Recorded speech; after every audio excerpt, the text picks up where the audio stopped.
দর্শক, আমি এই মুহূর্তে আপনাদের সামনে কথা বলতে এসেছি। একে একে বন্ধ হচ্ছে বাংলাদেশ ভারত সম্পর্কের সব দুয়ার। আমি যেসব দুয়ারের কথা বলছি সেটি হচ্ছে শিল্প সংস্কৃতি, খেলাধুলা, ব্যবসা বাণিজ্য, সব কিছু এক প্রকার বন্ধ হবার উপক্রম শুরু হয়েছে।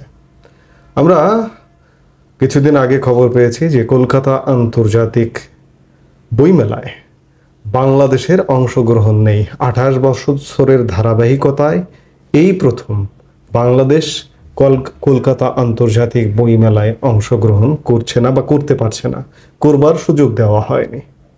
যে বাংলাদেশ কলকাতা আন্তর্জাতিক বইমেলার থিম কান্ট্রি পর্যন্ত হয়েছে, বাংলাদেশের সরকার প্রধান কলকাতা আন্তর্জাতিক বইমেলা উদ্বোধন পর্যন্ত করেছে, সেই বইমেলায় বাংলাদেশের অংশগ্রহণ নেই। আগামী ৪ ডিসেম্বর হতে যাচ্ছে কলকাতা ফিল্ম ফেস্টিভ্যাল। দীর্ঘদিন ধরে বাংলাদেশের চলচ্চিত্র এই ফিল্ম ফেস্টিভ্যালে অংশগ্রহণ করে থাকে। এবার সব কিছুর সাথে ফিল্ম ফেস্টিভ্যালে বাংলাদেশের অংশগ্রহণ নেই।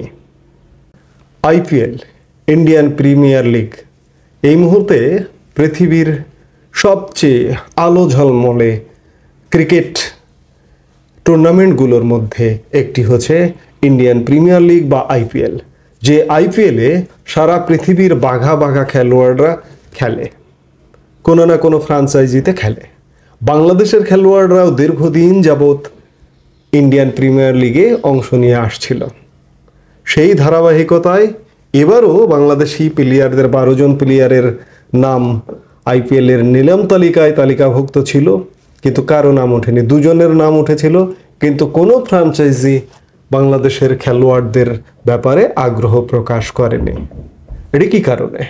এটি কি বাংলাদেশের খেলোয়াড়দের মান কমে গেছে এজন্য, নাকি ভারত বাংলাদেশ সম্পর্কের কারণে? অবাক এবং বিস্ময়কর ব্যাপার যে আফগানিস্তানের মতো দেশের ৮ জন খেলোয়াড় আইপিএলের নিলামে উঠেছে এবং বিভিন্ন ফ্র্যাঞ্চাইজিতে তারা খেলবেন। শ্রীলঙ্কার ৫ জন খেলোয়াড় খেলবেন। এখানেই শেষ নয়, একজন জিম্বাবুয়ানও দল পেয়েছেন এবার আইপিএলে, অথচ বাংলাদেশের বাঘা বাঘা অন্ততপক্ষে ৫ জন খেলোয়াড়, বিশ্বমানের খেলোয়াড় আছে কমপক্ষে ৫ জন খেলোয়াড় বাংলাদেশে। বাংলাদেশে কোনো খেলোয়াড় এবার আইপিএলে কোনো দল পায়নি। আবার বাংলাদেশ নিয়ে কলকাতার একটি হসপিটাল কঠোর সিদ্ধান্ত নিল, বাংলাদেশিদের চিকিৎসা না দেওয়ার সিদ্ধান্ত নিল কলকাতার হাসপাতাল। ভারতের পশ্চিমবঙ্গের উত্তর কলকাতার মানিকতলা এলাকার জে.এন. রায় হাসপাতাল কর্তৃপক্ষ জানিয়েছে তারা বাংলাদেশিদের চিকিৎসা না দেওয়ার সিদ্ধান্ত নিয়েছে। শুক্রবার গতকাল ২৯ নভেম্বর জে.এন. রায় হাসপাতালের এক কর্মকর্তা বলেছেন, প্রতিবেশী বাংলাদেশে ভারতীয় পতাকার প্রতি অপমানজনক আচরণ ও সংখ্যালঘু হিন্দুদের ওপর কথিত নির্যাতনের বিরুদ্ধে প্রতিবাদে এই সিদ্ধান্ত নিয়েছেন তারা। ভারতের সংবাদ মাধ্যম দ্য ইকোনমিক টাইমস এ খবর জানিয়েছে। অর্থাৎ আমরা সব কিছু থেকে, সবচেয়ে নিকট প্রতিবেশীর সব কিছু থেকে বঞ্চিত হচ্ছি। আপনি একবার চিন্তা করুন তো, আপনার বাসা, আপনার বাড়ি, সেই বাড়ির পাশে ঠিক লাগোয়া, একদম লাগোয়া একটা বাড়ি। এই বাড়িতে উৎসব হচ্ছে, গান বাজনা হচ্ছে, মেয়ের বিয়ে দিচ্ছে, ছেলের বিয়ে দিচ্ছে, খেয়ে দিয়ে কুলি ফেলছে আপনার বাড়িতে, তৃপ্তির ঢেকুর তুলছে, আপনি সেই ঢেকুরের শব্দও পাচ্ছেন, কিন্তু আপনি সেখানে দাওয়াত পাচ্ছেন না।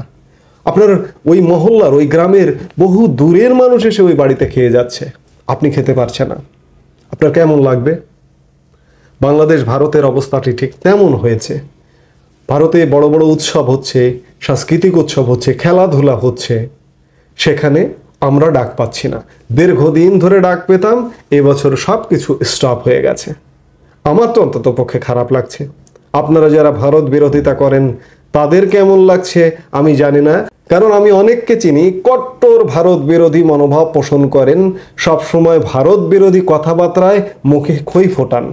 সেই মানুষটি হঠাৎ করে খবর নেই শুনি কি কলকাতায় গেছেন। কেন গেছেন? চিকিৎসা করতে।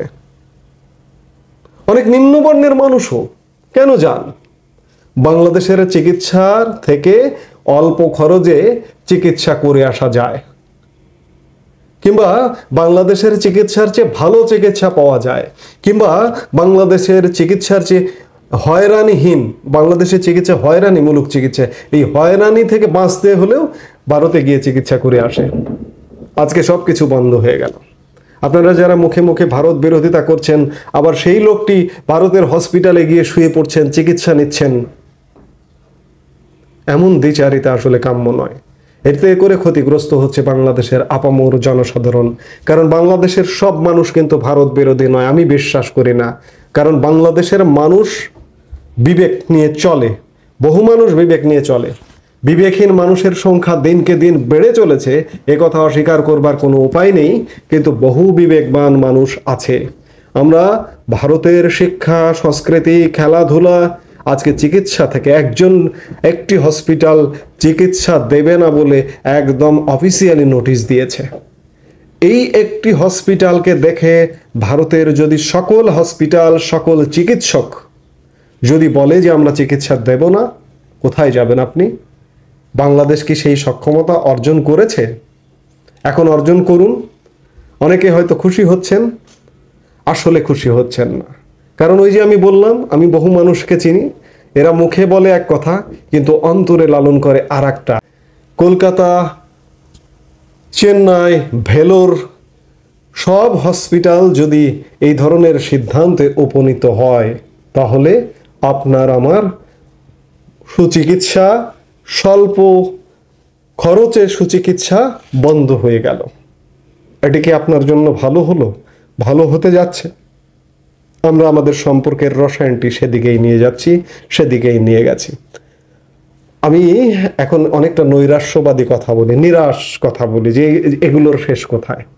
আমি প্রচণ্ড আশাবাদী মানুষ, কিন্তু আমি এখন আর আশা করতে পারি না। আমি কখনোই নেতিবাচক কথা আগে কখনো বলতাম না, কিন্তু এখন আমি হতাশ। এই বাংলাদেশের সার্বিক সিচুয়েশনে আমি হতাশ, কারণ একটা বিশাল আওয়াজ শোনা যাচ্ছে ভারত বিরোধিতার। বাংলাদেশের গণমাধ্যম থেকে শুরু করে বাংলাদেশের বহু মানুষ, বুদ্ধিজীবী সমাজ, তথাকথিত বুদ্ধিজীবী সমাজ, আমি কি বলবো, আমার দেশের সর্বোচ্চ বিদ্যাপীঠে ভারতের পতাকা অবমাননা করা হচ্ছে। আমার দেশে ভারতের পতাকা অবমাননা করা হয়েছে বলেই আমি ভারতে অপমানিত হয়েছি। আমার পতাকা সেখানে পুড়িয়ে দেওয়া হয়েছে।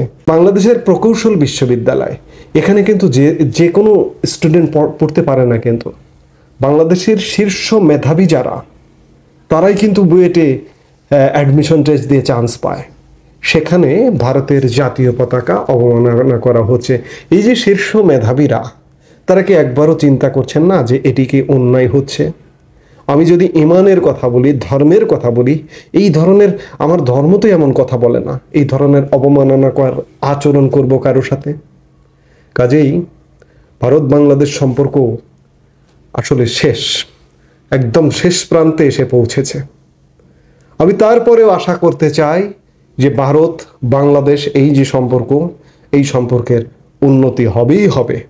কিভাবে হবে জানি না, বর্তমান সরকার সেটি করবে না কে করবে আমি জানি না, কিন্তু আমি বিশ্বাস করি ভারত বাংলাদেশ সম্পর্ক, আমরা যেভাবে আগে কাঁধে কাঁধ মিলিয়ে চলতাম, ঠিক তেমনি ভারতের বিয়ের অনুষ্ঠানে আমরা দাওয়াত পাবো, আমাদের বিয়ের অনুষ্ঠানে ভারত দাওয়াত পাবে। দুই প্রতিবেশী বাড়ি যেভাবে থাকে, তার ছেলে মেয়ের বিয়েতে যেমন দাওয়াত পায়, আরেকজনের ছেলে মেয়ের বিয়েতে দাওয়াত পায়, আমরাও তেমন দাওয়াত পাবো, সেই প্রত্যাশা রাখছি। এই মুহূর্তে এ পর্যন্তই। সবাই ভালো থাকুন, সুস্থ থাকুন। আমাদের ভিডিওগুলো নিয়মিত পেতে সাবস্ক্রাইব করুন Sajjad Kadir and the legends YouTube channel এবং লাইক, কমেন্ট, শেয়ার করে সাথে থাকুন।